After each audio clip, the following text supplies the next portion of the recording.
A Bíblia é um livro de história, mas é diferente de qualquer outro livro de história disponível em qualquer biblioteca pública. A história da Bíblia começa com a criação da Terra e termina com o fim do mundo. Nenhum outro livro de história já foi publicado que abrange uma gama tão ampla de eventos no planeta Terra, em parte porque ninguém estava presente no início para testemunhar e documentar. E, portanto, ninguém pode escrever o início de nosso mundo com autoridade. Somos as únicas pessoas no mundo que sabem como tudo isso terminará, e isso é único. O Senhor não revelou o futuro a seus seguidores para satisfazer a curiosidade deles, mas sim para prepará-los para o futuro, para que não fiquem surpresos quando ele chegar, e para que não o interpretem de maneira errada. Sejamos gratos porque Jesus foi tão direto ao compartilhar o que o futuro reserva para nós. As pessoas perguntam se estamos nos tempos finais. No entanto, a Bíblia fala dos últimos dias, e estamos nos últimos dias há 2000 anos. Os últimos dias começaram no Pentecostes, onde a primeira profecia dos últimos dias foi cumprida. Cada geração cristã deve viver pronta para o retorno do Senhor. A Bíblia é um livro cheio de previsões. Suas páginas contêm 735 previsões sobre o futuro. Uma previsão pode ser encontrada em 1/4 dos capítulos da Bíblia. De ponta a ponta, é basicamente um texto profético, embora alguns livros se concentrem mais em previsões do que outros. Das 735 previsões, 596 realmente ocorreram e se cumpriram literalmente de acordo com a previsão das Escrituras.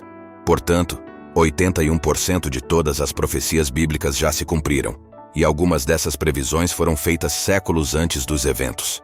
Não é necessário ter muita confiança para acreditar que os restantes 19% também acontecerão. Isso é um índice muito alto. A Bíblia tem se mostrado 100% correta para cada previsão que poderia ter sido cumprida até agora. Do restante, a maioria está relacionada ao retorno real de Jesus e ao que acontece depois disso. Quantas dessas previsões ainda estão por se cumprir antes da volta de Jesus? A resposta é cerca de 20, e estamos observando para ver essas coisas acontecerem primeiro antes de buscarmos o retorno do Senhor. Jesus nos disse para vigiar e orar. O que vigiamos? Não podemos ficar parados observando as nuvens esperando que ele apareça. Isso não é o que ele quis dizer. Ele quis dizer que devemos acompanhar o que está acontecendo no mundo e observar os sinais que ele nos deu para nos ajudar a nos preparar. Os sinais são os indícios. Portanto, vamos olhar para Mateus capítulo 24, onde os discípulos lhe perguntaram: quais serão os sinais ou indícios da sua vinda? O que faremos se não soubermos quando isso vai acontecer? Para a pergunta deles, Jesus deu uma resposta direta e inequívoca. Podemos agradecer a Deus por ele ter respondido de maneira tão clara. No livro do Apocalipse, ele dá uma resposta muito mais detalhada e abrangente, mas aqui ele dá uma visão geral dos sinais que precederão sua chegada.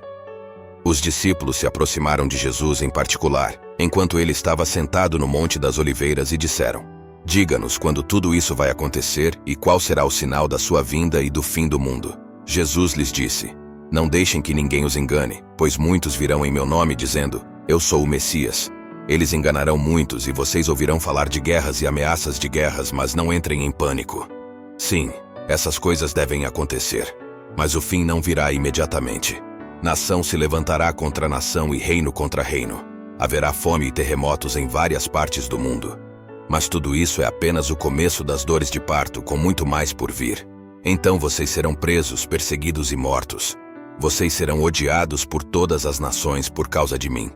Muitos abandonarão a fé, trairão e odiarão uns aos outros. E muitos falsos profetas aparecerão e enganarão muitas pessoas. A maldade se espalhará por toda parte, e o amor de muitos esfriará.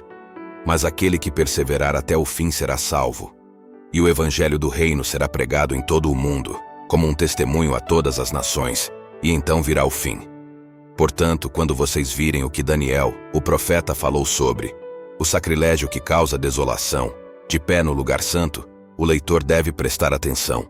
Então aqueles na Judéia fujam para as montanhas. Aquele que estiver no telhado de uma casa não desça para tirar nada de sua casa.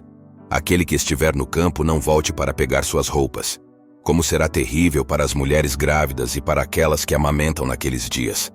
Orem para que sua fuga não seja no inverno nem no sábado, pois haverá angústia sem igual desde o início do mundo, e nunca haverá outra.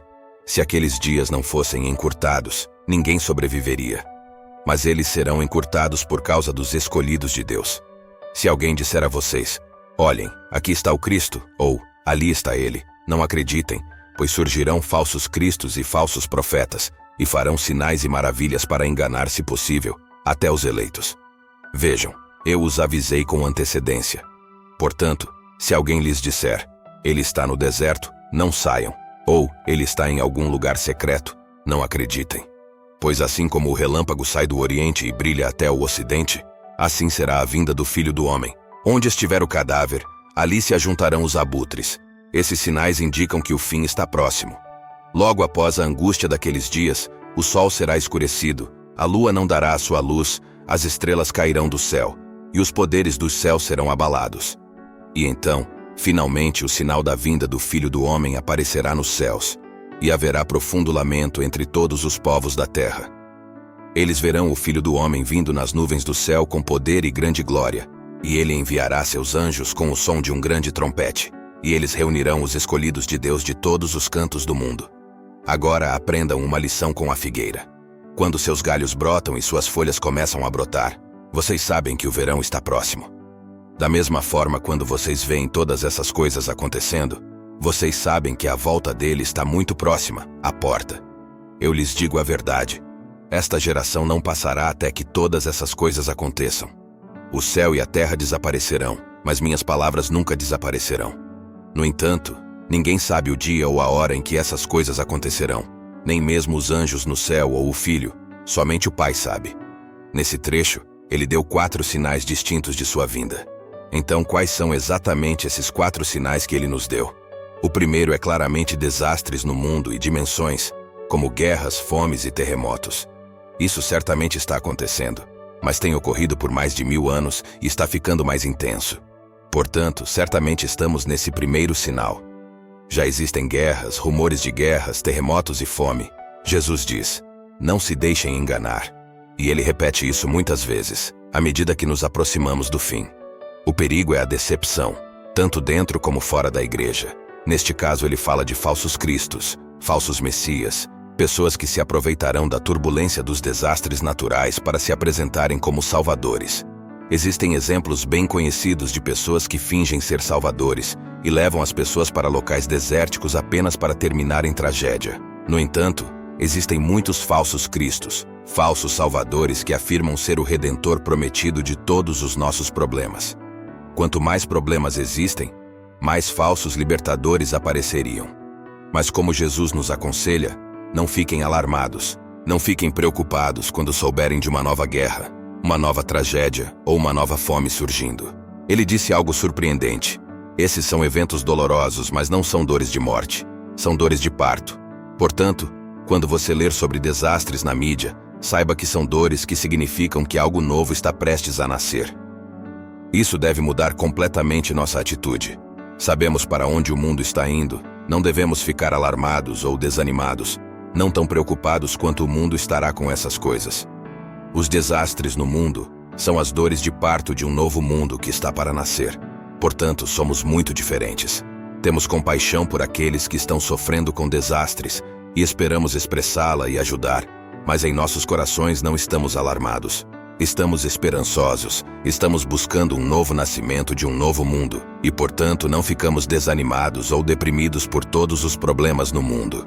Em resumo, o conselho de Jesus para nós seria: não entrar em pânico, não ficar perturbado, mas até mesmo regozijar e dizer que todos esses são sinais de algo novo acontecendo. O segundo sinal de sua vinda não está no mundo, mas na igreja. Os desastres no mundo são o primeiro sinal. A igreja, não o mundo, é o segundo sinal de sua vinda. O primeiro aviso são os desastres ao redor do mundo. O segundo são as mudanças na igreja. Da mesma forma como dividiu o primeiro sinal em 3 partes, guerras, terremotos e fomes, ele divide o segundo sinal em 3 partes, todas as quais ocorrem dentro da igreja. A primeira é a perseguição. Seremos odiados em todas as nações. O segundo aspecto deste sinal seria uma redução significativa no tamanho da igreja. O amor da maioria das pessoas esfriará quando toda a igreja estiver sob pressão. Muitos cristãos nominais, se não todos os verdadeiros cristãos, sairiam sob o peso da perseguição universal, e seu amor esfriaria. Isso é um sinal muito deprimente. A grande surpresa na terceira parte do sinal é que o evangelho será pregado a todos os grupos étnicos. A terceira parte do sinal é que o evangelho será proclamado. Uma igreja menor e purificada terá um impacto maior no planeta. E é exatamente isso que Jesus está implicando. Os falsos profetas podem ser fonte de engano em tudo isso. Estamos cientes dos ensinamentos dos falsos profetas quando não há paz. Eles pregam a paz em vez de serem fonte de desafio. Sua mensagem é de conforto. Está tudo bem, isso não vai acontecer, eles dirão. Agora, o conselho de Jesus é continuar, não ceder a esses falsos profetas. Aquele que perseverar até o fim será salvo quando esse sinal ocorrer. Quando todos os aspectos da igreja forem desprezados pelo mundo, esse é o conselho de Jesus a todos os cristãos. Por que isso deveria ser assim? A resposta é que o trigo e o joio crescem juntos, e quanto mais perto eles chegam da maturidade completa, mais tensão haverá entre eles. Portanto, é natural que os cristãos estejam sob muita pressão, a pressão no final. Os cristãos são desajustados sociais, então haveria ódio. O mundo não nos pertence. Nossa cidadania está nos reinos celestiais. Somos únicos, e é por causa de nossa singularidade que o ódio pode surgir, já que Jesus era tão diferente de todos os outros. Ele atraiu ódio para si mesmo. João 15, versículo 19. Se vocês pertencessem ao mundo, ele os amaria como se fossem dele. Todavia, vocês não são do mundo, mas eu os escolhi, tirando-os do mundo. Por isso o mundo os odeia. Não é divertido ser desprezado. Isso nos leva ao terceiro sinal dos tempos finais, que é a angústia de Jerusalém. Geograficamente, isso será muito limitado. Neste trecho, Jesus cita as profecias de Daniel, e há um personagem nas profecias de Daniel que é referido como a abominação da desolação. Daniel a menciona 3 vezes.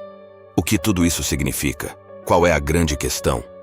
É sobre um ser humano, um homem que se estabelece na própria cidade de Deus, se fazendo passar por Deus e recusando aceitar a vontade de qualquer outro acima da sua. Um tirano cuja chegada terá ramificações globais, mas que estará centrado em Jerusalém, a cidade de Deus, o lugar santo. Então, Jesus diz que o quarto sinal de sua vinda acontecerá imediatamente após isso. Então saberemos quando ele está vindo, estaremos prontos quando esse sinal acontecer. Não haverá perigo de falsos profetas ou falsos messias. Não haverá engano, será rápido. O que acontecerá é que toda a luz natural será desligada. O sol ficará escuro. As estrelas cairão. Há muitas previsões disso ao longo de toda a Bíblia. Isaías diz que os céus serão enrolados como um tapete. Todas as estrelas do céu serão dissolvidas. Os céus serão enrolados como um pergaminho, e todas as suas estrelas cairão como folhas murchas da videira, como folhas da figueira. A luz natural desaparecerá, deixando apenas a luz artificial para iluminar a terra. As pessoas podem se perguntar o que está acontecendo, e os cristãos exclamarão: é isso! O sol, as estrelas e as luas param de brilhar. Justo antes disso, Deus desliga as luzes do céu para se preparar para o clarão de luz que marcará o retorno de Cristo. Então, ele volta nas nuvens à terra e nos encontramos com ele. Não nos encontraremos em um estádio terreno porque não há um grande o suficiente para acomodar uma multidão tão grande.